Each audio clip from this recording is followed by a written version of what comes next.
before we'll be able to end corruption in Nigeria. It will take a very long period of time before we'll be able to end corruption. And why do I say so? We thought that the corruption resides within the executive, but many people don't really understand that where the real corruption is, it's not just the executive or the civil service alone, but the legislators. No wonder they call them legislators. The president of the Senate has been under series of accusations recently, but it's unfortunate that he has not even been able to come out clean to defend himself. Before I give you the latest one, let's not forget that during the plenary on Tuesday, a Senator Jibrin, blew the whistle on how 500 million was shared among the ranking senators, of which since then we have seen a lot of revolution in terms of blowing whistles here and there within the Senate plenary.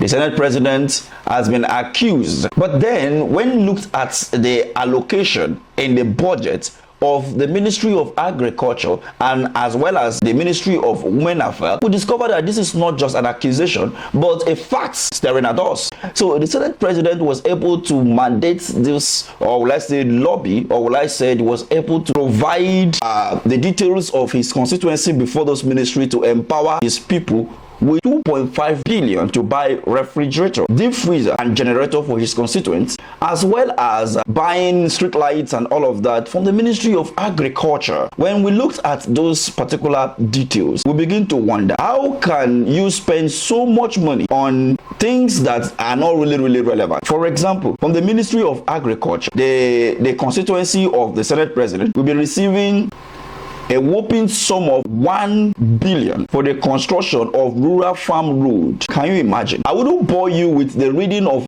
how the allocation went to the constituency. I think it has been displayed on the screen for you to look at. But then the question here is this: why will the Senate president be having this kind of allocation to his constituents, knowing fully well that with this allocation nothing will happen in those constituencies? Because we know in the past that we have seen where they talk about allocation, federal government allocation, or allocation to senatorial districts, of which we have not really seen any tangible development within the last 24 years of the return of democracy in most of the constituency. Because I believe that this is just an eye-opener to many people, to let them know that this money has been coming for constitutional development, but have they been using it? No. Nigerians have been reacting. Since this revolution came up, this is what somebody wrote, Citizen for Ethical Governance, on Twitter. He said, Akpabio is a master looter. He has the tactics. While as governor, he looted. As a minister of letter affairs, he looted. And he loots and looted. Now, as a Senate president, Akpabio designed a strolling pipe that connected different ministries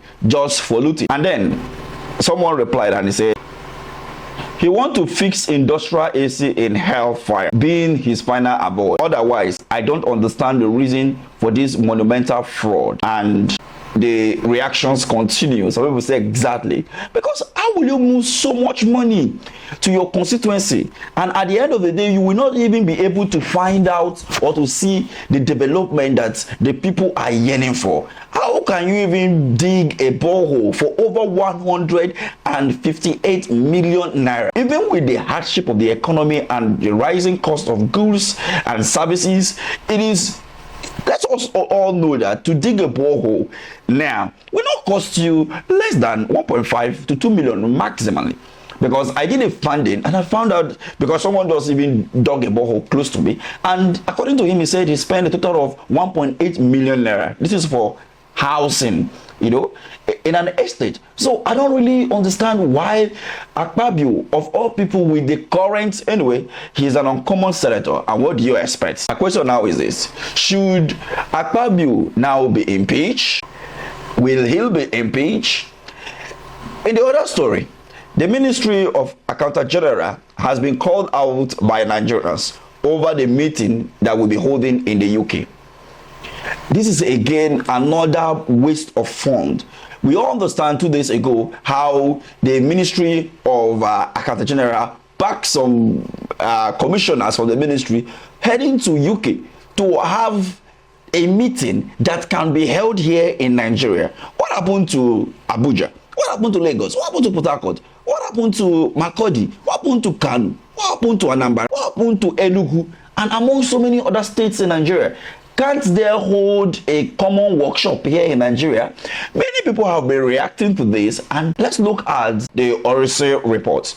The Orise report that the federal government under President Bola Ahmed Tinubu insists on implementing those reports, suggest that we cut down we cut down the cost of governance in order to bring more development into the state. But under the watch of Mr. President, the Accountant General is holding a workshop outside the soils of this country. For what reason? For what purpose? Is it meeting with foreign investors, since the APC-led government, the only language they use or they understand is foreign investors are coming, they're traveling for foreign investors, of which we have not even seen any tangible investors. Those who are the foreign investors in the country are leaving, and then you are telling us that new foreign investors are coming. How is that possible when big giants are leaving? Who told you that foreign investors are going to come? So for them now to go and have a meeting in UK, they are now using foreign currency. They are now going there to strengthen their economy by booking a hotel, by paying some certain amount of money to host a program there. But have you ever seen when any European nation travel all the way to Nigeria or other nations of the world to hold an in-house meeting in another country? It doesn't make any sense. And this is to show to you that everything that we have been seeing under this current administration is nothing but propaganda here and there. What do you make of this? Thank you for watching. Let's have this conversation at the comment section.